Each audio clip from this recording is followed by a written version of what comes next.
உண்மையிலே மனிதன் சோதனைகளை, துன்பங்களை, இழப்புகளை எதிர்கொள்கின்றான் என்பது ஒரு புதிய ஒரு விடயம் அல்ல. மனித வரலாற்றில் எல்லா காலத்திலும் இப்படியான இழப்புகளை மனிதன் சந்தித்திருக்கின்றான். அல்லாஹ் தஆலா மனிதனை சோதிக்கின்றான், மனிதனை அவன் பரீட்சிக்கின்றான். மனிதனுக்கு தான் இறைவன் இருக்கின்றான் என்கின்ற செய்தியை மறைமுகமாக பல வழிகளூடாக அவன் முன்வைக்கின்றான். அந்த வகையில் தான் ஒரு மிகப்பெரிய ஒரு சோதனையை நாங்கள் எதிர்கொண்டிருக்கின்றோம். இந்த நிலையில் தன்னுடைய சொத்துக்களை, வியாபாரத்தை இழந்த ஒருவரால் மீண்டும் ஒரு முறை எழுச்சி பெற முடியுமா, மீண்டும் எழ முடியுமா என்ற விடயம் தொடர்பிலே ஒரு முக்கியமான விடயத்தை உங்களோடு பகிர்ந்து கொள்ளலாம் என்று கருதுகின்றேன். அதனையும் வரலாற்றை முற்படுத்தி, வரலாற்று ஒரு உதாரணத்தை முற்படுத்தி குறிப்பிடலாம் என்று கருதுகின்றேன்.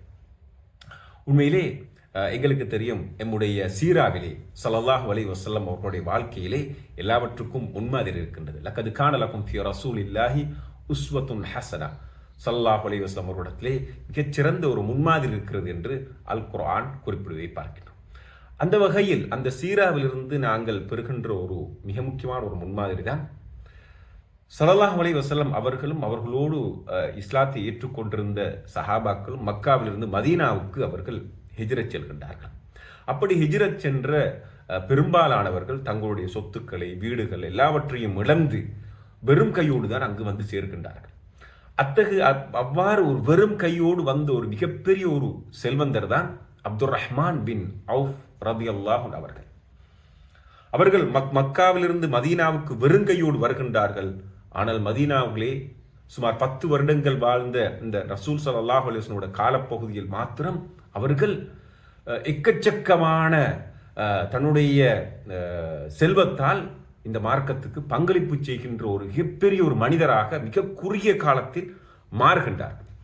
வெறுங்கையோடு எல்லாவற்றையும் இழந்த அந்த மனிதர், அந்த மாமனிதர் எப்படி மிகச் செல்வந்தரான மாறினார்கள் என்ற வரலாற்றை ஆய்வு செய்கின்ற அவர்கள் சொல்கின்றார்கள்.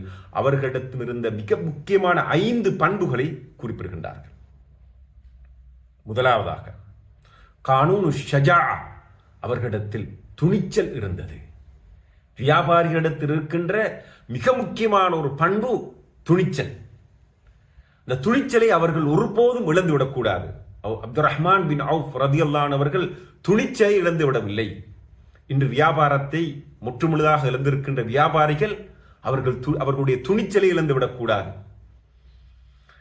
மக்காவிலிருந்து மதீனாவுக்கு வருகின்றார்கள். மதீனாவிலே ஸல்லல்லாஹு அலைஹி வஸல்லம் அவர்கள் அவரை மற்றொருவரோடு தோழராக சேர்த்து விடுகின்றார்கள். அந்த தோழர் அப்துர் ரஹ்மான் பின் அவுஃப் ரலியல்லாஹு அன்ஹு அவர்களை பார்த்து சொல்கின்றார்கள், என்னுடைய செல்வத்தில் அரைவாசியை நீங்கள் எடுத்துக் கொள்ளுங்கள் என்று. அவர்கள் தன்னுடைய துணிச்சலால் காரணத்தினால் அவர்கள் சொல்கின்றார்கள், எனக்கு சந்தைக்கு செல்கின்ற வீதியை காட்டுங்கள், வழியை காட்டுங்கள் என்று சொல்கின்றார்கள். அவர்கள் சந்தைக்கு செல்கின்றார்கள். மிக குறுகிய காலத்தில் ஒரு மிக பிரபலமான ஒரு செல்வந்தராக அவர்கள் மாறுகின்றார்கள். எனவே யாராக இருந்தாலும் துணிச்சலை இழந்துவிடக்கூடாது. வியாபாரிகளிடத்தில் இருக்கின்ற ஒரு மிக முக்கியமான பண்புதான் அவர்களுடைய துணிவு. அந்த துணிவு என்பது அது இழக்கின்ற ஒரு விடயம் அல்ல, அது மனிதனுக்குள்ளால் உள்ளார்ந்து இருக்கின்ற ஒரு விடயம். அந்த விடயத்தை இழந்துவிடக்கூடாது. இரண்டாவது ஒரு மிக முக்கியமான விடயம்தான் அவர்களிடம் இருந்த கானூனுல் ஹிப்ரா, அனுபவம் என்கின்ற அந்த அறிவு. வியாபாரத்தில் எல்லாவற்றையும் இழந்திருக்க முடியும், சொத்துக்களை இழந்திருக்க முடியும், தன்னுடைய முழு வியாபாரத்தையும் இழந்திருக்க முடியும். ஆனால் அவருடைய அனுபவம் என்ற அந்த மிகப்பெரிய அந்த விடயத்தை அவர்கள் இழந்திருக்க முடியாது.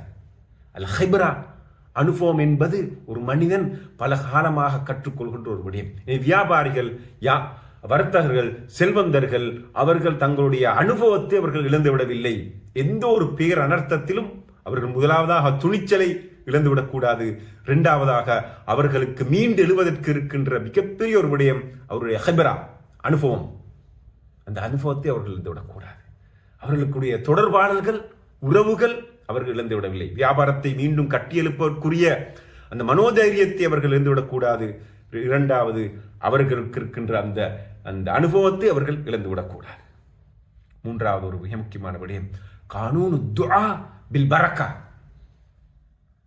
வியாபாரிகள் இழந்துவிடக்கூடாத அப்துர் ரஹ்மான் பின் அவுஃப் ரலியல்லாஹு அன்ஹு இருந்த ஒரு மிக முக்கியமான விடயம்தான் பரக்கத்தை வேண்டி அவர்கள் பிரார்த்திக்கின்றவர்களாக அவர்கள் இருந்தார்கள். கவானினு ஸமா, வானத்துடைய அந்த விதிகளை நியதிகளை அவர்கள் நம்பி வாழ்ந்தார்கள்.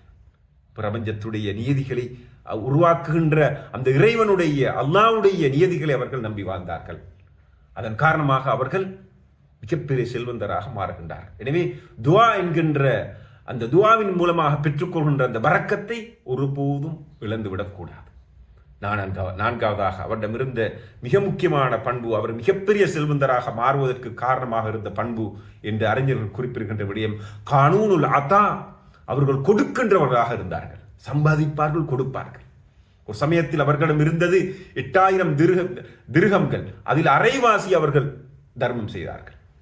அவர்களுடைய தர்மம் செய்த அந்த பட்டியலை நாங்கள் படித்து பார்க்கின்ற போது அவை பல மில்லியன் டாலர்கள் பெறுமதியான சொத்துக்களை அந்த காலத்தில் அவர்கள் தர்மம் செய்திருக்கின்றார்கள். அவர்கள் மரணிக்கின்ற போது அவர்களுக்கு 4 மனைவிமார்கள் இருந்தார்கள். அந்த 4 மனைவிமார்கள் ஒவ்வொருவருக்கும் அவர்கள் சுமார் 1,00,000 தீனார்களை அவர்கள் வாரிசாக விட்டு செல்கின்றார்கள். அப்படி என்றால் அவர் இவ்வளவு செல்வங்களை சேர்த்திருப்பார். அவையெல்லாம் அவர் அந்த கானூனு அல் அதா கொடுத்ததன் மூலமாக பெற்றுக்கொண்டார்கள். அவர்கள் அல் அதா பிலா ஹுதூத், வரையறை என்று கொடுத்தார்கள். அதன் மூலமாக அவர்கள் பெற்றுக்கொண்ட ஒரு விடயமாக இருக்கின்றது. அடைது போன்றுதான் அவர்களிடம் இருந்த மற்றொரு பண்புதான் அல் கானூனுல் இன்ஃபாக், அல் இன்ஃபாக் ஃபி சபீலில்லாஹ். அவர்கள் கொடுக்கக்கூடியவர்களாக அவர்கள் இருந்தது போலவே அவர்கள் இந்த மார்க்கத்துக்காக அதிகம் அதிகம் செலவழிக்கக்கூடியவர்களாக இருந்தார்கள். அன்ஃபிக் யுன்ஃபிக் அலைக், நீ செலவழி, உனக்கு செலவழிக்கப்படும் என்ற அந்த கூற்றை அவர்கள் நம்பக்கூடியவர்களாக அவர்கள் இருந்திருக்கின்றார்கள். அவர்கள் தனக்கு கொடுத்த அந்த இறைவனோடு மிகச் சரியாக நடந்து கொண்டார்கள். தனக்கு கொடுத்ததெல்லாம் இறைவன் தான். எனவே அந்த இறைவனுக்கு அவர்கள் மீண்டும் அதனை திருப்பி கொடுத்தார்கள். இன் தன்சுருல்லாஹ யன்சுருக்கும், நீங்கள் அல்லாஹ்வுக்கு உதவி செய்தால் அல்லாஹ் உங்களுக்கு உதவி செய்வான். அல்லாஹ் ஃபி அவுனில் அப்தி மா கானல் அப்து ஃபி அவுனி அஹி.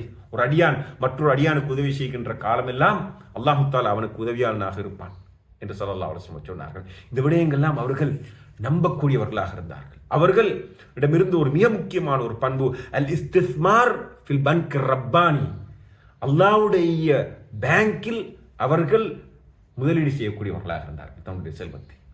எனவே செல்வந்தர்களிடம் இருக்க வேண்டிய, வியாபாரிகளிடம் இருக்க வேண்டிய இந்த பண்புகள் அவர்கள் அதனை தொடர்ந்தும் தங்களுடைய வாழ்க்கையை கடைபிடிப்பார்கள் என்றிருந்தால் இழந்த அத்தனை சொத்துக்களையும் மீண்டும் பெற்றுக்கொள்ள முடியும். அவர்களால் மீண்டும் செல்வந்தர்களாக மாற முடியும், மீண்டும் அவர்களால் எழ முடியும் என்கின்ற செய்தியைத்தான் அப்துர் ரஹ்மான் பின் அவுஃப் ரலியல்லாஹு வரலாறு சொல்கின்றது. அவர்கள் நம்பிக்கை இழக்கவில்லை, தன்னுடைய ஷஜா துணிச்சலை அவர்கள் இழந்து விடவில்லை, தன்னுடைய ஹிப்ரா அனுபவத்தை அவர்கள் தொடர்ந்து பயன்படுத்தினார்கள். அவர்கள் தொடர்ந்தும் கொடுக்கக்கூடியவர்களாக இருந்தார்கள். அல்லாஹ்விடத்தில் பரக்கத்தை வேண்டி பிரார்த்திக்கக்கூடியவர்களாக இருந்தார்கள். கிடைக்கின்ற எல்லா சந்தர்ப்பங்களையும் அவர்கள் பயன்படுத்தக்கூடியவர்களாக இருந்தார்கள். அவர்கள் அல்லாஹ்வுடைய பாதையிலே அதிகம் அதிகம் செலவழிக்கக்கூடியவர்களாக அவர்கள் இருந்தார்கள். மனிதர்களுக்கு செலவழித்தார்கள், ஒரு புறத்தில் அல்லாஹ்வுடைய பாதையிலே அவர்கள் செலவழித்தார்கள். அவர்கள் அல் பங்குர் ரப்பானி, இறைவனுடைய அந்த பேங்கிலே அவர்கள் முதலீடு செய்யக்கூடியவர்களாக இருந்தார்கள். எனவே இத்தகைய பண்புகளை நாங்கள் ஞாபகப்படுத்துகின்றோம்.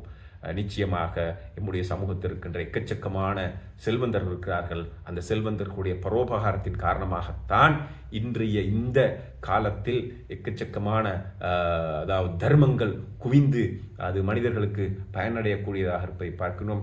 அல்லாஹு தஆலா மீண்டும் இந்த நாட்டையும் இந்த தேசத்தையும் நம்முடைய சமூகத்தையும் கட்டியெழுப்பதற்கு அருள் பாலிக்க வேண்டும்.